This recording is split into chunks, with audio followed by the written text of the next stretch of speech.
بسم اللہ الرحمن الرحیم۔ سورۃ فاتحہ، سورۃ اخلاص اور سورۃ کوثر کی طاقت ان سورتوں کو ایک ساتھ فقیر بھی پڑھے تو وہ بھی اگلے روز کروڑ پتی بن جائے گا انشاءاللہ۔ محترم ناظرین، 3 صورتیں سورۃ فاتحہ، سورۃ اخلاص اور سورۃ کوثر، اگر کوئی فقیر بھی ان 3 صورتوں کو ملا کر ایک ساتھ پڑھ لیتا ہے تو وہ بھی لاکھوں نہیں بلکہ کروڑوں پتی بن جاتا ہے۔ جو شخص کسی بھی پریشانی کے اندر مبتلا ہے، وہ پیسوں کی پریشانی ہے، دولت کی پریشانی ہے، رزق کی پریشانی ہے، بس یہ 3 صورتیں ملا کے پڑھنے کی دیر ہے، اس کی تمام پریشانیاں انشاءاللہ حل ہو جائیں گی، ہر مشکل ختم ہو جائے گی اور اسے نجات مل جائے گی۔ اگر وہ مقروض ہے، پیسوں کی بڑی اشد ضرورت ہے، فوری طور پر دیر نہ کریں، اس وظیفے کو کریں۔ ایسی جگہوں سے پیسوں کا، دولت کا انتظام ہوگا کہ آپ خود حیران رہ جائیں گے، کیونکہ قرآن مجید کی یہ تینوں صورتیں کمال کی صورتیں ہیں۔ آپ نے شاید اس سے پہلے اس طرح کا عمل یا وظیفہ نہیں کیا ہوگا، یہ خاص وظیفہ خاص لوگوں کو ہی پتہ ہے۔ آئیے آج کے اس وظیفے کی جانب بڑھتے ہیں اور وظیفہ کرتے ہیں جس سے آپ کی زندگی بدل جائے گی، حالات بدلیں گے، دن بدن عروج ملتا چلا جائے گا۔ بس ایک ہی دن کے عمل سے ایسی جگہوں سے رزق آئے گا اور اتنا آئے گا اور ایسا آئے گا جیسے آسمان سے بارش برستی ہے، جیسے آندھی اور طوفان آتے ہیں۔ اب آپ کو رزق کے پیچھے، دولت کے پیچھے بھاگنے کی ضرورت نہیں، بلکہ اب دولت خود آپ کی تلاش کر کے آپ کے پیچھے آئے گی۔ اب ذرا سنیے گا کس طرح سے آپ نے اس عمل کو، اس وظیفے کو کرنا ہے اور بڑی توجہ کے ساتھ سمجھنا ہے۔ سب سے پہلے کون سی سورت پڑھنی ہے؟ جو ترتیب لکھی ہوئی ہے، سورۃ فاتحہ، سورۃ اخلاص اور سورۃ کوثر۔ ناظرین، ان کی طاقت کا آپ کو اندازہ نہیں ہے، ہر ایک صورت کو الگ الگ طاقت ہے، اور جب تینوں صورتیں مل جاتی ہیں تو پھر اس کے نظارے آپ خود دیکھیں گے، اس کے معجزات آپ کھلی آنکھوں سے دیکھیں گے۔ سب سے پہلے عمل کا طریقہ کار سمجھیے گا۔ اس عمل کو آپ نے باوضو ہو کر کرنا ہے، نماز کے بعد کرنا ہے۔ ان 2 باتوں کو ذہن میں اتار لیں اور انہیں اچھی طرح یاد رکھیں۔ ناظرین، یہ اتنی مبارک صورتیں ہیں کہ ان میں سے ہر ایک صورت کی، سورۃ فاتحہ کی اپنی شان ہے، اپنی طاقت ہے کہ اس کو حضور پاک صلی اللہ علیہ وآلہ وسلم نے فرمایا کہ یہ نور ہے، اور سورۃ کوثر یہ دشمنوں سے نجات کے لیے ہے، اور سورۃ اخلاص رزق کی فراوانی کے لیے ہے۔ اس کا وظیفہ تو میرے آقا نے اپنے غریب صحابہ کو بتایا، جو چند دنوں میں اتنا مالا مال ہوئے کہ حضور پاک صلی اللہ علیہ وآلہ وسلم کی بارگاہ میں حاضر ہوئے اور عرض کی کہ یا رسول اللہ، اب تو اتنا رزق اللہ نے عطا کر دیا ہے کہ سمجھ ہی نہیں آتی کہاں سے اٹھاؤں اور کہاں رکھوں، مطلب گھر رزق سے بھر جاتا ہے۔ اس لیے ناظرین، اب آپ نے کرنا کیا ہے؟ سب سے پہلے آپ نے حضور سرور کونین، امام الانبیاء، خاتم النبیین صلی اللہ علیہ وآلہ وسلم کی ذات پر درود پاک پڑھنا ہے، اور درود پاک پڑھنے سے پہلے تعوذ اور تسمیہ پڑھتے ہیں۔ جب تعوذ اور تسمیہ پڑھتے ہیں تو شیطان مردود سے نجات مل جاتی ہے، شیطان پھر عمل میں دخل اندازی نہیں کرتا، اور جب شیطان دور ہو جاتا ہے تو 100% ہمیں وظیفے کے اندر طاقت مل جاتی ہے، کامیابی مل جاتی ہے۔ دیکھیں، اعوذ باللہ پڑھنے کے چند راز ہیں، اور یہ تصوف کی پہلی سیڑھی ہے۔ شیطان انسان کا کھلا دشمن ہے، رب العالمین انسان کا مولا ہے، مددگار ہے۔ مولا کے پاس حاضری دینے میں شیطان راستہ بند کرتا ہے، توڑنے کی کوشش کرتا ہے، تو انسان پکار کر عرض کرتا ہے، اے مولا تو مجھے شیطان سے بچا لے۔ تعوذ زبان کی طہارت ہے، شرک کرنے والے گویا گنہگار ہیں۔ تعوذ رحمت کا ذریعہ ہے، کوئی بھی آ کر اس میں غوطہ لگائے پاک ہو جاتا ہے۔ اب آپ کو سمجھ آئی ہوگی کہ تعوذ پڑھنا کتنا ضروری ہے۔ جب عمل کو شروع کرنا ہے، شروع کرتے ہوئے اعوذ باللہ من الشیطان الرجیم، بسم اللہ الرحمن الرحیم پڑھنا ہے۔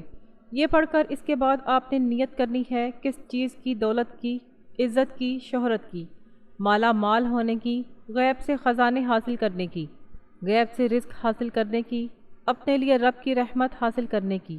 یہ آپ نے نیت کرنی ہے۔ یہ جتنی چیزیں بتائی ہیں ان کو سمجھنا ضروری ہے، یاد رکھنا ہے کہ اسی طرح، اسی طریقے سے آپ نے پڑھنا ہے۔ سب سے پہلے آپ نے درود پاک 7 مرتبہ حضور پاک صلی اللہ علیہ وآلہ وسلم کی ذات مبارکہ پر پڑھنا ہے۔ ناظرین، تقریباً تمام انبیاء، اولیاء کرام نے مختلف عبادتوں سے پہلے اعوذ باللہ پڑھی ہے، ہر مصیبت کے موقع پر، ہر پریشانی کے موقع پر، یہاں تک کہ ایک شخص پر بہت زیادہ غصہ وارد تھا اور منہ سے جھاگ نکل رہی تھی، حضور پاک صلی اللہ علیہ وآلہ وسلم نے فرمایا، اگر یہ شخص اعوذ باللہ پڑھ لے تو اس کی یہ حالت دور ہو جائے گی۔ تو معلوم ہوا کہ اعوذ باللہ پڑھنے سے غصہ بھی دور ہو جاتا ہے جو 1000 گناہوں کی جڑ ہے۔ اور حضور پاک صلی اللہ علیہ وآلہ وسلم نے فرمایا کہ جو شخص روزانہ 10 بار اعوذ باللہ پڑھ لیا کرے، اللہ تعالیٰ اس پر ایک فرشتہ مقرر فرما دیتا ہے جو کہ اس کو شیطان سے بچاتا ہے۔ تفسیر روح البیان میں ہے کہ اعوذ باللہ کی تفسیر میں فرمایا، حضرت حسن رضی اللہ تعالیٰ عنہ فرماتے ہیں، جو شخص قلب کے ساتھ اعوذ باللہ پڑھے تو رب اس کے اور شیطان کے درمیان 300 پردے حائل کر دیتا ہے۔ حضور پاک صلی اللہ علیہ وآلہ وسلم نے اعوذ باللہ کو مختلف عبادتوں کے ساتھ بہت سے فائدوں کے ساتھ دعاؤں میں وارد فرمایا ہے۔ چنانچہ مشکوٰۃ شریف کی احادیث ہیں کہ جو شخص بھی صبح شام تعوذ پڑھے گا تو زہریلی چیزوں سے انشاءاللہ محفوظ رہے گا۔ حضور علیہ صلاۃ والسلام امام حسن اور امام حسین کو یہ دعا پڑھاتے تھے اور دم کرتے تھے۔ تو ناظرین، آپ نے شروع میں 10 بار اعوذ باللہ من الشیطان الرجیم پڑھنی ہے، پھر اس کے بعد بسم اللہ الرحمن الرحیم پڑھ کر درود پاک پڑھنا ہے جو تعداد بتائی ہے، اور پھر اس کے بعد آپ نے سب سے پہلی سورت فاتحہ، اور اس کا مطلب ہے کھولنے والی سورت۔ اس سے مقدر بھی کھلتا ہے، قسمت بھی کھلتی ہے، تو رزق کے دروازے بھی کھلتے ہیں، اس سے بہت ساری چیزوں کے راز کھلتے ہیں۔ اور دیکھیں، جب کوئی فقیر کسی امیر کے دروازے پر جاتا ہے بھیک مانگنے کی غرض سے تو اس کی تعریف کرتا ہے، تو ہم نے سب سے پہلے اپنے رب کی تعریف کرنی ہے۔ گویا فقیر کا یہ کہنا ہے کہ گھر والا بڑا سخی ہے، یہ اس کی تعریف ہے۔ ہم نے کیا کہنا ہے؟ الحمدللہ رب العالمین، کہ تمام جہانوں کا پالنے والا وہ رب ہے، اس کی ذات ہے جو تمام جہانوں کو پالنے والی ہے۔ تو جب ہم اس کا ذکر کریں گے، اس کا تذکرہ کریں گے، اس طرح سے اس کی شان اور عظمت کو بیان کریں گے تو ناظرین بات بن جائے گی۔ تو اس ترتیب کے ساتھ آپ نے اس عمل کو کرنا ہے۔ بزرگان دین کی عادات تلاوت قرآن پاک کے متعلق جدا گانا تھیں۔ صحابہ کرام تو ایک دن رات میں 8 قرآن مجید ختم کر لیتے تھے، 4 دن اور 4 رات میں۔ بعض حضرات ایک دن میں قرآن پاک ختم کر لیتے تھے۔ تو ناظرین، وہ لوگ کس درجے قرآن پاک ختم کر لیتے تھے؟ تو ناظرین، وہ لوگ کس درجے پر قرآن پاک پڑھتے ہیں، کس مقام پر تھے؟ ورنہ قرآن کا ایک حرف پڑھنے پر اللہ کئی نیکیاں عطا فرماتا ہے۔ اس لیے ناظرین، الف لام میم یہ 3 الگ الگ حروف ہیں۔ الف الگ حرف ہے، لام الگ حرف ہے، میم الگ حرف ہے۔ تو کتنی اس بندے کے نامہ اعمال میں نیکیاں لکھی جائیں گی۔ جو آج اس طرح اس پر عمل کرے گا، یقین جانیے دنیا بھی سنور جائے گی اور آخرت بھی سنور جائے گی، اور آپ کو اندازہ نہیں کہ کس قدر آپ کو اس عمل سے فائدہ ہونے والا ہے، کس قدر اس عمل سے آپ کو طاقت ملنے والی ہے۔ اس لیے میں نے کہا اگلے ہی لمحے، یہ کوئی راتوں رات اور مہینوں کی بات نہیں ہے، اگلے ہی لمحے آپ کی زندگی، آپ کے حالات بدلنا شروع ہو جائیں گے۔ آپ کو وہ سب کچھ ملنا شروع ہو جائے گا جس کی آپ آرزو کرتے ہو، تمنا کرتے ہو، جو کچھ مانگتے ہو، مانگنا چاہتے ہو، تو آپ کو ملنا شروع ہو جائے گا۔ یہ ساری چیزیں انشاءاللہ آپ کو اب ملیں گی۔ بس 10 بار سورۃ فاتحہ کا یہ وظیفہ کرنا ہے، اور ہر بار بسم اللہ کے ساتھ پڑھنا ہے اور آمین کے ساتھ پڑھنا ہے۔ اب جو ترتیب میں آپ کو سمجھا رہی ہوں، اس ترتیب کو آپ نے کبھی نہیں بولنا۔ یہ بس ذہن میں رکھ لیں کہ اس عمل کو دل پر لکھ لیں، دل پر اتار لیں، اپنی نسلوں کو بتا دیں، اپنے بچوں کو بتا دیں، انشاءاللہ وہ بھی دعائیں دیتے رہیں گے۔ جو شخص آج تک اپنی اولاد کے لیے کچھ بھی نہ کر سکا تو کم از کم یہ وظیفہ ہی کر لے۔ کم از کم اگر زندگی میں خوشحالی چاہتے ہو، رونق چاہتے ہو، دولت، عزت، شہرت چاہتے ہو تو پھر جلدی کرنا، دیر مت کرنا۔ اس عمل کو ضرور کر کے دیکھنا۔ ناظرین، اب عمل کا جو طریقہ، جو ترتیب میں آپ کو بتا رہی ہوں، اسی طرح آپ نے کرنا ہے۔ پہلی سورت مبارکہ جو قرآن مجید کی بھی پہلی سورت ہے، اس سورت مبارکہ کو بسم اللہ کے ساتھ پڑھنا ہے۔ دیکھیں، اس سورت میں ہر بیماری کی شفا ہے، صرف یہ دولت کے لیے نہیں ہے، اس کے علاوہ جتنی بھی پریشانیاں ہیں، ہر پریشانی سے نجات کے لیے یہ سورت بہترین ہے۔ اس لیے میں نے کہا بسم اللہ کے بغیر نہیں پڑھنی۔ تینوں سورتوں کے شروع میں آپ نے بسم اللہ لازمی پڑھنی ہے۔ اس عمل کی جتنی تعداد میں آپ کو بتاؤں گی، اتنی تعداد میں آپ نے پڑھنی ہے، اور ہر سورت کے شروع میں بسم اللہ الرحمن الرحیم پڑھنی ہے۔ اس سے دنیا کے تمام مسائل، تمام مصیبتیں انشاءاللہ اللہ تعالیٰ دور فرما دے گا۔ حضرت عیسیٰ علیہ السلام ایک قبر پر سے گزرے اور دیکھا کہ اس میں میت پر عذاب ہو رہا ہے۔ یہ دیکھ کر چند قدم آگے تشریف لے گئے اور وہاں سے استنجا کر کے واپس آئے۔ وضو کیا، اس قبر پر گزرے تو قبر میں نور ہی نور ہے، وہاں رحمت الہی کی بارش ہو رہی ہے۔ آپ بہت حیران ہوئے اور بارگاہ الہی میں عرض کیا کہ مولا مجھے اس کے بارے میں بتائیں کہ یہ راز کیا ہے۔ ارشاد ہوا یہ سخت گنہگار اور بدکار تھا، اس وجہ سے عذاب میں گرفتار تھا، لیکن اس نے اپنی بیوی حاملہ چھوڑی تھی۔ اس کے ہاں لڑکا پیدا ہوا اور آج اس کو مکتب بھیجا گیا ہے۔ استاد نے اسے بسم اللہ پڑھائی ہے اور ہمیں حیا آئی ہے کہ ہم زمین کے اندر اس شخص کو عذاب دیں جس کا بچہ زمین پر میرا نام لے رہا ہے، تو اندازہ نہیں کہ بسم اللہ کی کتنی برکت ہے۔ اور ایک اور روایت کے مطابق جس شخص کو سخت سے سخت مصیبت اور مشکل آ جائے، 1000 مرتبہ بسم اللہ پڑھ کر 2 رکعت نفل پڑھے، ایک ہی دن کے اندر بڑی سے بڑی حاجت پوری ہوگی اور بڑی سے بڑی پریشانی حل ہوگی۔ ناظرین، اس ویڈیو کے اندر میں آپ کو 2 عمل بتانے جا رہی ہوں اور دونوں ہی اتنے طاقتور، اتنے کمال کے عمل ہیں۔ سورۃ فاتحہ کو آپ نے اس طرح پڑھ لیا بسم اللہ کے ساتھ، اور آپ نے اس سورت کو پڑھنے کے بعد دوسرے نمبر پر جو سورت پڑھنی ہے وہ سورۃ اخلاص پڑھنی ہے۔ جنت کے کتنے دروازے ہیں؟ 7 دوزخ کے، 7 جنت کے، اور 7 زمینیں، 7 آسمان ہیں، 7 حاجی، 7 حج، 7 طواف ہیں۔ جب ہم حج کے لیے جاتے ہیں، عمرہ کے لیے جاتے ہیں، خانہ کعبہ کے گرد طواف لگاتے ہیں، 7 کنکریاں مارتے ہیں، 7 ہفتے کے اندر دن 7 ہیں، تو اس 7 کا عدد تمہاری 7 نسلوں کو بدل دے گا، تمہاری 7 نسلوں کو بدل کر رکھ دے گا۔ بس اس عمل کو کر کے دیکھیں، پھر اس کے بعد محتاجی اور اس طرح کی پریشانیاں ہمیشہ ہمیشہ کے لیے ختم ہو جائیں گی۔ یہ سورت مبارکہ پڑھنے کے بعد دوسرے نمبر پر آپ نے سورت اخلاص کو پڑھنا ہے۔ سورت اخلاص کے کئی فضائل ہیں جو آپ ناظرین نے پہلے بھی سنے ہیں، کیونکہ یہ سورت ایسی ہے کہ جس کو ایک بار پڑھیں تو اللہ 100 شہیدوں جتنا ثواب عطا فرماتا ہے، اور جو بندہ اس کو 3 بار پڑھتا ہے اللہ اسے پورا قرآن مجید پڑھنے کا ثواب عطا فرماتا ہے۔ اور پھر اس سورت کے بارے میں آتا ہے کہ جو بندہ اسے پڑھتا ہے، 4 خلفائے راشدین ان کی پیشانیوں کے اوپر اس کی ایک آیت لکھی ہوئی ہے، اللہ تعالیٰ ان کے برابر اس بندے کو ثواب عطا فرماتا ہے۔ تو وہ شخص کتنا خوش نصیب ہے جو اس سورت سے محبت کرتا ہے۔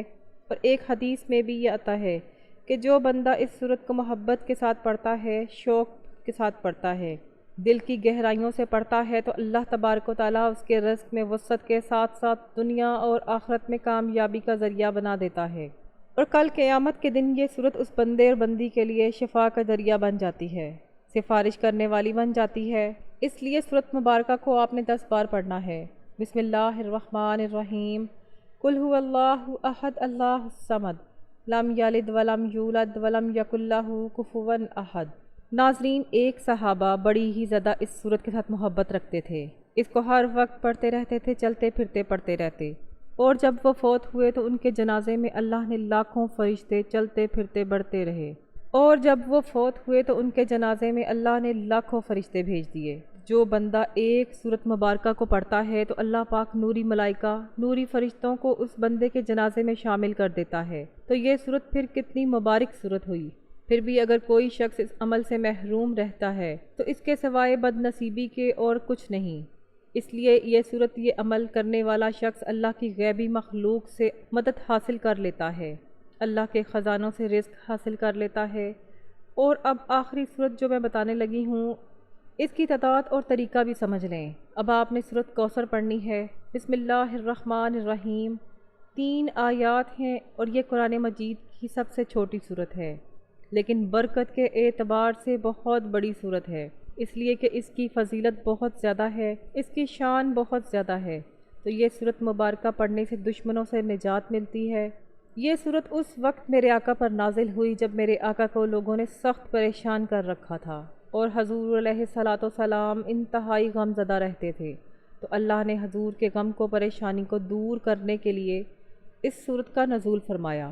اول و آخر جو درود پاک میں نے آپ کو بتایا ہے، وہ درود پاک آپ نے لازمی پڑھنا ہے، کیونکہ درود و سلام پڑھنے کا حکم امام حسن رضی اللہ تعالیٰ عنہ سے مروی ہے کہ آپ نے فرمایا کہ جب بھی آپ حضور پاک صلی اللہ علیہ وآلہ وسلم کی ذات پر درود پاک پڑھتے ہیں تو خوش دلی کے ساتھ پڑھا کریں، اس لیے کہ حضور پاک درود کو سنتے ہیں، اس لیے محبت کے ساتھ شوق کے ساتھ پڑھا کریں۔ حضور پاک صلی اللہ علیہ وآلہ وسلم کا تصور کر کے پڑھا کریں۔ دعاؤں کی قبولیت کا یہ راز ہے، دعاؤں کی قبولیت کا یہ ذریعہ ہے۔ اب جب آپ نے اس عمل کو کرنا ہے تو پھر اس طریقے سے آپ نے اللہ تعالیٰ سے دعا مانگنی ہے، کلمہ طیبہ پڑھنا ہے، لا الہ الا اللہ محمد الرسول اللہ۔ یہ حضرت موسیٰ علیہ السلام کی طرف سے وحی ہوئی ہے۔ عرض کیا کہ اے میرے رب، میں دعا کرتا ہوں، تو اسے قبول فرما، مجھے کوئی ایسی چیز سکھا دے، کوئی ایسی دعا دے دے کہ میں تیری بارگاہ میں جب بھی دعا کروں تو دعا کو قبول فرما لے۔ تو حضرت موسیٰ علیہ السلام کو اللہ تبارک و تعالیٰ نے فرمایا، موسیٰ یہ کلمات کہہ لیا کرو، لا الہ الا اللہ، کہ اللہ کے سوا کوئی عبادت کے لائق نہیں، تو میں تیری حاجت کو پورا کروں گا۔ تو حضرت موسیٰ علیہ السلام نے عرض کی کہ یا اللہ، ان کلمات کو جو بندہ بھی چاہے پڑھ سکتا ہے؟ فرمایا ہاں موسیٰ، جو بھی چاہے ان کلمات کو پڑھ لے، میں اس کی دعا کو قبول فرماتا ہوں، کیونکہ لا الہ الا اللہ ایک مرتبہ کہنے پر 7 آسمان اور 7 زمینوں کو میزان کے ایک پلڑے میں رکھ دیا جاتا ہے، اور دوسرے پلڑے میں لا الہ الا اللہ رکھ دیا جاتا ہے، تو دوسرا پلڑا باری ہو جاتا ہے۔ اس قدر کہ اس کی شان، اس کی قدر اتنی طاقت ہے۔ تو اسی طرح آپ نے سورۃ کوثر بھی پڑھنی ہے۔